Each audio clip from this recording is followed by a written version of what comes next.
Hi, this is Dina for Splitcoaststampers. In this video, I will share some of my tricks for lining up letter dies and die cut letters.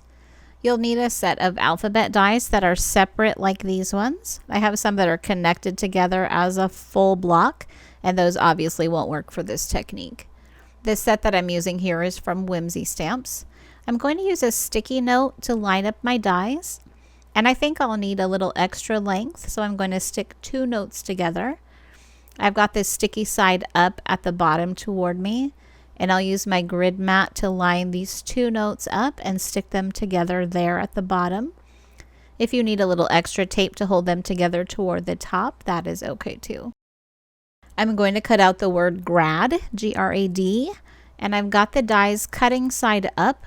So I'm going to start on the right and build my word from right to left so that when I flip this whole thing over, my word is going in the correct direction.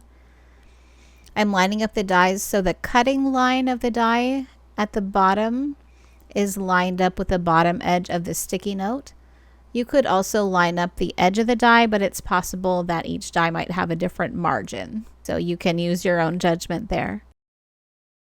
Get the letters lined up and make any adjustments that you need to.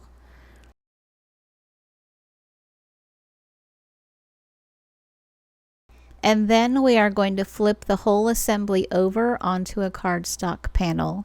So I've got a pre-cut panel of black cardstock. I'm going to get the word positioned where I want it. And then we can use the other edges of the sticky notes to make sure that the alignment is right. You can either line them right up with the card base right along the edge or make sure that they're parallel all the way around. I'm going to press down the rest of that sticky strip, and then I'll add a little piece of washi tape to make sure that nothing shifts, and then I'll run that through my die cutting machine. And when that's done, I can remove the sticky notes carefully. And if you need to make multiple cards, you've got that word all set for the next card. I'm just making one card like this, but I'm going to leave the dies in place for now on that sticky note. And I've also got the negative pieces stuck in the dies, and that is just where I want them.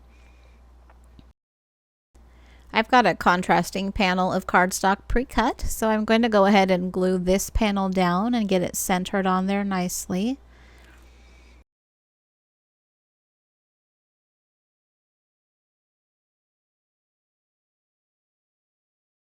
The dies will still fit and lock right into the letter openings there. So I'm going to try a little trick that doesn't always work perfectly, but it's always worth a shot. I'm going to add a little glue to each of those tiny pieces that are stuck in the die, and then press them onto the card through the openings in the die. And it should work in theory, but you know how that goes. If they do pop loose, you can always just eyeball where they should go, and you can get them pretty close.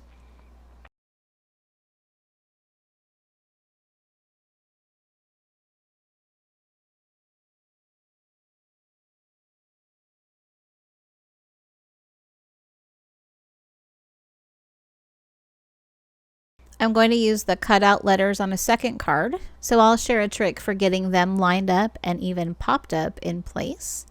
These letters are about 1 inch tall, and I've cut this panel to 1.5 inches, so I need 1/4 inch margins at top and bottom. And the cut-a-line ruler from My Sweet Petunia has this handy grid just for that purpose. So I've got that lined up at 1/4 inch, and I'll use the edge of the ruler to line my letters up.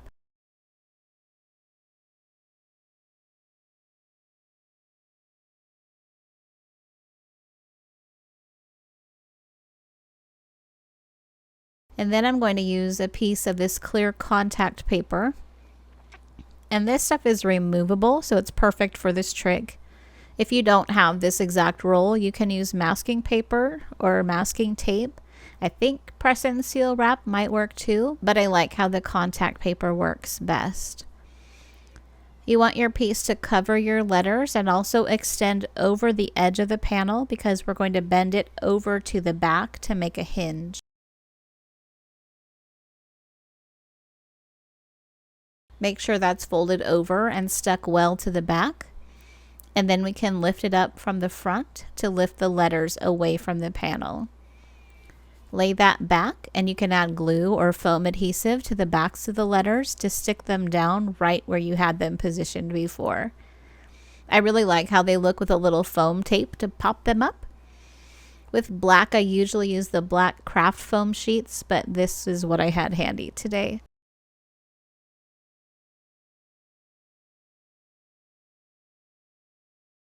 Once all the adhesive is ready, just fold that hinge back over onto the cardstock. And actually, I'm going to fold the cardstock onto the letters and burnish from the back side of the cardstock to make sure that those letters are good and stuck. And then I will carefully pull the contact paper away. And there you have it. It's a pretty cool trick. Here are both my panels together. I love that this is kind of a 2-for-1 deal. And I'm going to keep my designs for my cards really simple with a die cut word on both. I just need to glue those down and my cards are done. Thank you so much for watching.